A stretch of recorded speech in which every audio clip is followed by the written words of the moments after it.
Yon Allo, Kanilangon, si Yak, si Janice Pangkagas at kasama ko si Nicole Mendez at ngayon ay pag-uusapan natin ang Tribong Mansaka. Ang Tribong Mansaka ay likas na matatagpuan dito sa Mindanao, particular na sa lungsod o sa mga probinsya ng Davao del Norte, Davao de Oro at lungsod ng Tagum. Ang pangunahing ikinabubuhay ng pangkat etnikong ito ay ang pagsasaka, pangangaso at pangingisda. Ngayon ating pangpalalimin ang ating talakayan tungkol sa tribong ito. Ang tribong ito ay napapabilang sa subgroup ng tinatawag na pangkat etnikong Mandaya na likas namang nakikita din dito sa isla ng Mindanao. Ayon sa Ancestral Domain Sustainable Development Protection Plan of Mansaka 2018, na ang mansaka ay nangangahulugan or nagmula sa salitang saka na ang ibig sabihin ay to farming yields o sa Pilipino ay ang pagsasaka. Kung kaya't ang mansaka ay nangangahulugang people of the clearings o ang mga taong nagsasaka. Kaugnay nito, orihinal na tinatawag ang mga mansaka na Manlorowa, nang ibig sabihin ay people who dwell in the forest. Gaya nga ng nasabi ko kanina, ay nabanggit kanina na ang mansaka ay ang people of the clearings kung saan sila ay nagsasaka. Ngunit sa kabila nito ay may argumento na lumalabas na ang mansaka daw ay nagmula sa salitang man, ang ibig sabihin ay first, at saka na ang ibig sabihin ay to ascend o umakyat. Ngunit ang argumentong ito ay pinabulaanan na ito lamang ay bunga ng impluensya ng pagdating ng mga Bisaya dito sa Mindanao dahil sa kanilang terminolohiyang saka na ang ibig sabihin ay umakyat. Kung kaya't nagkaroon ito ng ibang pagpapakahulugan. Naiugnay naman ito sa istorya ni Inang Sabong na kinilala na ang unang mansaka na ipinanganak sa mainit hot spring na nakapangasawa ng 7 asawa, kung kaya't mapapansin natin ngayon na mayroong iba't ibang cluster ng mga lugar kung saan matatagpuan ang mga Mansaka tribe. Ngayon ay dumako tayo sa historical na background kung paano nga ba nabuo ang grupo or ang tribong ito. Ngunit simulan natin ito sa kanilang dialektong ginagamit. Ang dialektong kanilang ginagamit ay napapabilang sa Manobo linguistics tulad ng Taga-Kaulo, Dabawenyo at Isamal dialect. Ngayon ay tumungo tayo sa kung paano nga ba nabuo at bakit nagkaroon ng tribong Mansaka. Ang tribong Mansaka ay dumaan sa 3 yugto. Una na riyan ay ang noong ika 3000 BC hanggang 300 BC at noong ika 300 BC at 200 BC at noong ika 13th century. Noong ika 3000 BC hanggang 300 BC, dumating ang Indonesian at nakapangasawa ng native women dito sa Mindanao, kung kaya't nabuo ang Manobo. Ang pangyayaring ito ay tinatawag na intermarriages na ang ibig sabihin ay ang pag-aasawa ng dalawang tao mula sa magkakaibang etnikong pangkat. Gaya din ng Malays at pagpapakasal sa Manobo kung kaya't nabuo ang Mansaka at nung dumating naman ang Chinese noong ika-13th century at nakapangasawa ng Mandaya at Mansaka ay nagkaroon na tayo ngayon ng developed Mandaya at developed Mansaka. Ngayon ay dumako tayo sa paniniwala ng mga tribong Mansaka.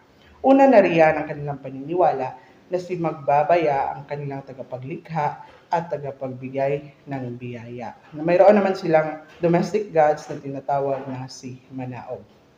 At ang tribong ito ay mainly animistic or animism. Naniniwala sila na ang lahat ay mayroong espiritu. Ngunit dahil sa pagdating ng mga Espanyol at sa impluensya na rin, sila ay nabinyagan bilang mga Kristiyano. Ngunit sa kabila man nito ay pinanatili pa rin nila ang kanilang kultura bilang isang mga Mansaka.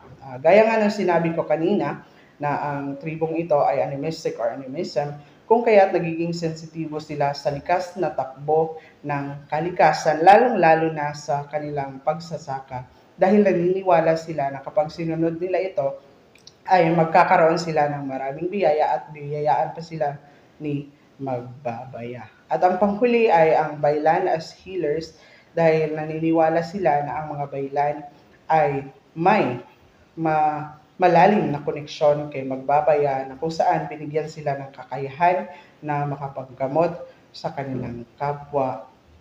Sunod naman ay ang customs at tradisyon ng tribong Mansaka. Una na riyan ay ang panagtawag. Ito yung mga rituals na conducted by baylan. Kaya nga nang sinabi ko kanina na ang mga baylan, ito yung mga babae or mga nakakatanda sa kanila na may kakayahang makapaggamot dahil sa paniniwalang ito ay may malalim na koneksyon kay magbabaya na kanilang tagapaglikha. Sunod naman ay ang pagpangantad or prayer before hunting. Ito yung hindi lamang nila ito ginagawa sa pangangaso, kundi ginagawa din nila ito sa pagsasaka at paggawa pa ng ibang mga gawain. Nang sa gayon ay naniniwala sila na sa pamamagitan nito ay bibiyayaan pa sila ng ibagbabaya ng maraming biyaya. Pangatlo naman ay ang piyagsawitan. Ito ang kanilang selebrasyon sa kanilang unang harvest. Dahil sa mga biyaya na kanilang natatanggap or dahil sa kanilang pagsasaka, ay nagkakaroon sila ng piyagsawitan kung saan nagkakaroon sila ng pagsasalo-salo bilang selebrasyon sa mabunga at sa maraming biyaya na ibinagaya at ipinagkaloob sa kanila. At ang panghuli naman ay ang pagbaroy or ang traditional wedding na tinatawag sa Mansaka. Ngunit ang kanilang pagpapakasal ay sinusunod pa rin sa kanilang tradisyonal na aspekto, yung pagkakaroon ng buya kung sa English pa ito ay arranged marriage dahil sa ito ang kanilang na kaugalian na sundin. At diyon lamang sa aking parte, madaig salamat kaninyo hatanan. Hi, I am Nicole Mendez at ngayon ay ipagpapatuloy ko ang tinalakay ni Ginoong Kagas tungkol sa Mansaka Tribe. At ang pag-uusapan naman natin ngayon ay tungkol sa kanilang mga kasuotan. Para sa mga kalalakihan, sa kanilang pangitaas na kasuotan, they adorn themselves with glass thread beads that symbolize power and wealth. And they wear bright colors and stitch patterns. Kung mapapansin nyo at makikita nyo sa mga susunod na larawan, ang kanilang mga damit ay ito talaga ay bright colors at maraming mga patterns. Para naman sa mga kababaihan, tinatawag nila itong panahiyan. It is a design found on the shoulders of the blouse. Designs include straight lines, diamonds, squares, and circles. At ang mga Mansaka people din ay sa mga kababaihan ay women usually wear their hair with straight bangs. Kahit gaano pa yan katanda ay may mga bangs pa din sila. At ngayon naman ay tumungo tayo sa kanilang jewelry. At bago tayo tumungo sa kanilang jewelry, ito ang mga Mansaka people. So, ayan yung mga kasuotan nila. More on yellow, red, blue. Ayan. At may mga patterns talaga. At wala kang makikitang damit na walang patterns. At ngayon naman ay dumungo tayo sa kanilang mga alahas. Ang kanilang mga alahas na sinusuot ay ito ay kakaiba at talagang ginawa nila gamit ang kanilang mga kamay o tinatawag itong handmade. At iba sa kanilang mga handmade na alahas ay gawa mula sa totoong gold. Dahil kilala din ang mga Mansaka tribe na mga gold miners. Sigit pa ang kanilang pamumuhay ay sila ay nagfa-farming at naging gold miners. At ito ang kanilang jewelry. Ito ang kanilang necklace. This necklace of 9 strings with glass beads, animal teeth, and 4 bronze bells. The bundle of strings with the bells is worn on the back. So, ayan. At susunod naman ay itong hikaw. Ang hikaw na ito ay may totoong ginto. Yung makikita yung ginto sa gitna, yan ay totoo. At ito ay pinagmamay-ari ng isa sa mga pinakamatandang Mansaka people sa Mabini, Davao de Oro. At ang hikaw na ito ay higit kumulang 80 plus years old. So talagang matanda at matibay ang kanilang mga gawang alahas. At siya ang nagmamay-ari ng hikaw. At itong larawan nito ay kuha noong 2021. At siya ay 80 years old pa noon. So, ayan. At kung mapapansin nyo sa ating susunod na larawan ay ang mga Mansaka people o ang dalawang matatandang Mansaka people ay may kasamang foreigner. At siya ay si Kulas. Siya isang Canadian vlogger na ang tawag sa kanya ay Kulas. At siya ay isa sa nag-explore sa mga Mansaka people sa Mabini, Davao de Oro. Kasama niya ang taga DOST or Department of Science. And kasi parang may kinuha silang halaman doon na parang nag-research sila that time. At ayun na din, sinamahan na din ng kanilang research about patungkol sa culture ng mga Mansaka tribe. At iba sa ang mga larawan na inilagay ko dito sa aming report ay nagbula kay Kulas dahil ayun nga, kasi parang hindi lang research na nakuha niya sa internet ang information ang kanyang in-upload sa kanyang YouTube or sa kanyang Facebook, kundi sariling karanasan talaga at nagmula talaga sa mga Mansaka people. At yan, ngayon naman ay tumungo tayo sa kanilang mga pagkain. Ang mga Mansaka people ay may tinatawag silang liurot. Ang liurot na ito ay manok o baboy o kamote o saging na pinapasok sa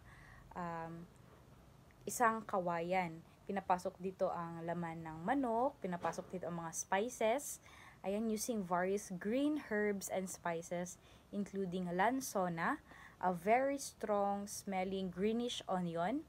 The Mansaka tribe turn chicken and pork into dishes full of powerful flavors. The young bamboo cooking truly brings out the biggest flavor. So talagang malaman ang karne dahil yun nga, pinasok sa loob ng bamboo at tinatawag itong liurot. At susunod naman ay ang Mansaka corn grain. Corn grits being poured into a kawa after cooking and mixing them to a specific color. Dried coffee beans are added. Constant mixing and moving is a must until everything turns very dark. Then, it is time for galubok. To turn the mix into a powder, boil it up on a fire, and then strain it for serving. So, ang galubok, ito parang, kung sa Bisaya ay dugmok. So, parang, ginadugmok nila ang beans, ang corn grits with coffee beans hanggang sa maging pino ito at maging kape. So, ayan. So, niluluto siya hanggang sa maging dark, like itim siya, sobrang itim hanggang lahat na yan na makikita nyo ay maging maitim hanggang ayun, maging kape na. Ayan na yung final product. At ang sunod naman ay ang kanilang tinatawag na pala. So, pala. Kung sa unang tingin ay akala nyo ito ay isang luya, pero sa kanila ito ay isang pala. So, ang pala na ito ay para din siyang luya na itinatanim sa ilalim ng lupa, tapos kailangan pang hukayin para makuha ito. Itong pala ay parang kailangan pang humukay ng malalim talaga para makuha itong bagay na ito. At itong pala ay ginagawa nila itong wine o tinatawag nilang Biais wine of Mansaka. So, isa yan sa famous delicacy ng mga Mansaka people. So, yun ang kanilang main ingredient, ang pala. So, parang binoboil nila hanggang sa, ayun na, makuha na nila yung tamang timpla. So, ito ay isang native alcoholic drink. So, ayun siya. Hindi siya tuba, kundi ito ay isang Biais wine. Ayan. So, ito. So, gaya nga ng sinabi ko kanina, kamote, saging, pork, or chicken, pinapasok nila sa loob ng kawayan at yun, niluluto nila sa apoy sa labas lang, kung di bale parang hindi sa gasol, kundi kasi ayun nga, hindi naman maluluto ang kawayan kung sa gasol lang. So, marami pa akong gustong ibahagi sa inyo patungkol sa Mansaka Tribe at ibabahagi namin ito ni Ginoong Kagas sa aming personal na pagtatalakay. Yun lang, maraming salamat sa pakikinig.